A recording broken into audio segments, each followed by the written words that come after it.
সদ্যই কলকাতার ইস্কন মন্দিরের পক্ষ থেকে আয়োজিত হয়েছিল ৫৩তম রথযাত্রা উৎসব। তারই কিছু মুহূর্ত ভাগ করে নিতেই সংক্ষেপে জানাবো জগন্নাথ দেবের আবির্ভাব কাহিনী। জগন্নাথ অর্থাৎ জগতের নাথ বা জগতের প্রভু। পুরীর রাজা ইন্দ্রদম্নকে শ্রীকৃষ্ণ স্বপ্নে দেখা দিয়ে বলেন, দ্বারকা নগরী থেকে একটি নিম কাঠের গুঁড়ি ভাসতে ভাসতে এসে ঠেকবে পুরীর সমুদ্র তটে। তিনি যেন সেই গুঁড়িটিকে দিয়ে জগন্নাথ দেবের মূর্তি নির্মাণ করে প্রতিষ্ঠা করেন মন্দিরে। কথা মতো পরের দিনই পুরীর সমুদ্র সৈকতে একটি গুঁড়ি এসে ঠেকে, কিন্তু রাজার সমস্ত সৈন্যদল মিলেও সেই গুঁড়িটিকে ডাঙায় তুলতে পারে না। এরপর কি করা যায় ভাবতে ভাবতে সবর জাতির দলপতি পুরোহিত বিশ্ব বসুর কাছে গুঁড়িটিকে ডাঙায় তোলার প্রার্থনা নিয়ে যান রাজা ইন্দ্রদম্ন। সেই গুঁড়িটিকে একা কাঁধে করে নিয়ে ডাঙায় তুলে আনেন বিশ্ব বসু। গুঁড়ি তো ডাঙায় তোলা হলো, কিন্তু এরপর রাজা পড়লেন আর এক সমস্যায়। কি সেই সমস্যা? মূর্তি এবার সেই গুঁড়ি দিয়ে কে তৈরি করবে? ঠিক সেই সময় বিশ্বকর্মা এক বৃদ্ধ কারিগরের রূপ ধারণ করে ইন্দ্রদম্নর কাছে এসে হাজির হন। শর্ত সাপেক্ষে মূর্তি তৈরি করতে প্রস্তুত হন তিনি। এই শর্তগুলো কি কি ছিল? তিনি বলেছিলেন তার প্রথম শর্ত অনুযায়ী তিনি একাই কারোর সাহায্য ছাড়া মূর্তি তৈরি করবেন। দ্বিতীয় শর্ত ছিল মূর্তি তৈরির সময় মন্দিরের দরজা সম্পূর্ণ বন্ধ থাকবে। আর তিনি তৃতীয় যে শর্তটি দিয়েছিলেন সেটি হচ্ছে ২১ দিনের মধ্যে মূর্তি তৈরির কাজ পূর্ণ হবে, কিন্তু এই ২১ দিনের মধ্যে মন্দিরের দরজা খোলা যাবে না। বিশ্বকর্মার শর্ত মেনে নেন রাজা। এরপর শুরু হয় জগন্নাথ দেবের বিগ্রহ তৈরির কাজ। এদিকে মূর্তি তৈরি নিয়ে রাজা ইন্দ্রদম্ন স্ত্রী গুন্ডিচা দেবীর আগ্রহ ক্রমশ বাড়তে থাকে। প্রতিদিন তারা বন্ধ দরজার কাছে যেতেন এবং শুনতে পেতেন ভিতর থেকে খোদাইয়ের আওয়াজ ভেসে আসছে। ৬-৭ দিন বাদে যখন রাজা বাইরে দাঁড়িয়েছিলেন, এমন সময় সমস্ত আওয়াজ বন্ধ হয়ে যায়। অত্যুৎসাহী রানী কৌতূহল সংবরণ করতে না পেরে দরজা খুলে ভিতরে প্রবেশ করেন। ভিতরে প্রবেশ করতেই তারা দেখেন মূর্তি তখনও অর্ধ সমাপ্ত এবং কাষ্ঠশিল্পী অন্তর্হিত হয়েছেন। এই রহস্যময় কাষ্ঠশিল্পী ছিলেন দেবশিল্পী বিশ্বকর্মা। মূর্তির হস্তপদ নির্মিত হয়নি বলে রাজা বিমর্ষ হয়ে পড়েন। কাজে বাধাদান হয়েছে বলে তিনি অনুতাপ করতে থাকেন। ঠিক সেই সময় দেবর্ষি নারদ তার সম্মুখে আবির্ভাব হন এবং নারদ রাজাকে সান্ত্বনা দিয়ে বলেন, এই অর্ধ সমাপ্ত মূর্তি পরমেশ্বরের এক স্বীকৃত স্বরূপ। দ্বিতীয় কাহিনীটির অবতারণা করা হয়েছিল পূর্ব উল্লেখিত উপাখ্যানটির ব্যাখ্যা ও সংশয় নিরসনের উদ্দেশ্যে।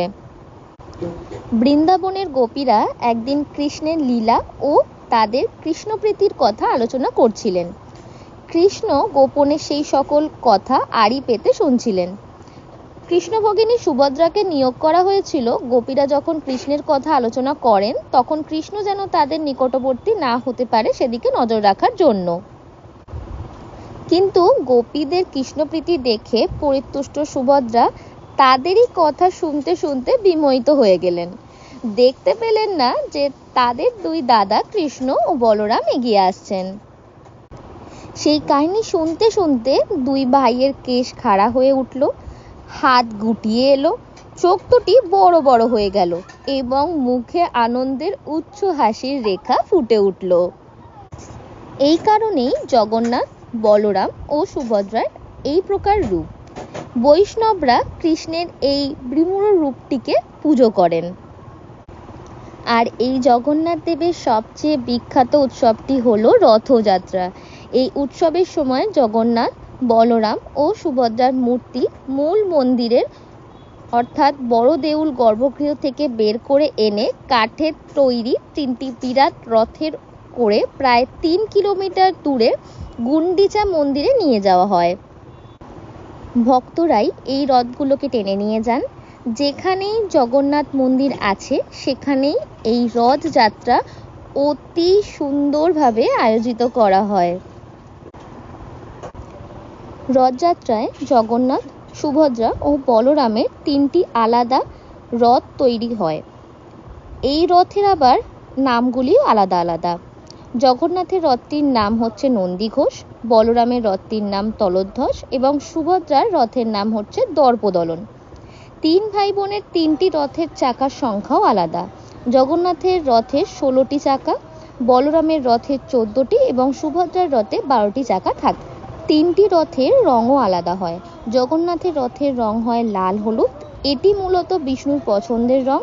অন্যদিকে বলরামের রথের রং লাল সবুজ এবং সুভদ্রার রথ লাল কালো রঙের। 3টি রথের ঘোড়ারও আলাদা নাম রয়েছে, যেমন জগন্নাথ দেবের রথের 4টি ঘোড়ার নাম শঙ্খ, বলহাকা, শ্বেতা ও হরিদ্বজ। বলরামের 4টি ঘোড়ার নাম তীব্র, ঘোড়া, দীর্ঘশর্মা, স্বরনাভ। আর সুভদ্রার 4টি ঘোড়ার নাম রুচিকা, মচিকা, জিতা ও অপরাজিত। ঘোড়ার রঙও হয় ভিন্ন। জগন্নাথের রথের জন্য থাকে সাদা রঙের ঘোড়া, বলরামের রথের জন্য থাকে কালো এবং সুভদ্রার রথের জন্য থাকে লাল রঙের ঘোড়া। জগন্নাথ, বলরাম ও সুভদ্রার 3টি রথের সারথীর নাম হচ্ছে মাতালি, দারুকা ও অর্জুন। আর এই পবিত্র রথযাত্রায় যদি কোনো ব্যক্তি পূর্ণ নিষ্ঠার সঙ্গে অংশ নেন, তাহলে জন্ম ও মৃত্যু চক্র থেকে মুক্ত হয়ে উঠতে পারেন তিনি। ভিডিওটি কেমন লাগলো জানাবেন। যদি ভিডিওতে কোনো ভুল ত্রুটি থাকে দয়া করে মার্জনা করে দেবেন। ভিডিওটি ভালো লাগলে লাইক করবেন, কমেন্ট করবেন, শেয়ার করবেন আর এরকম আরও ভিডিও পাওয়ার জন্য চ্যানেলটিকে ফলো করে দেবেন। Bye bye.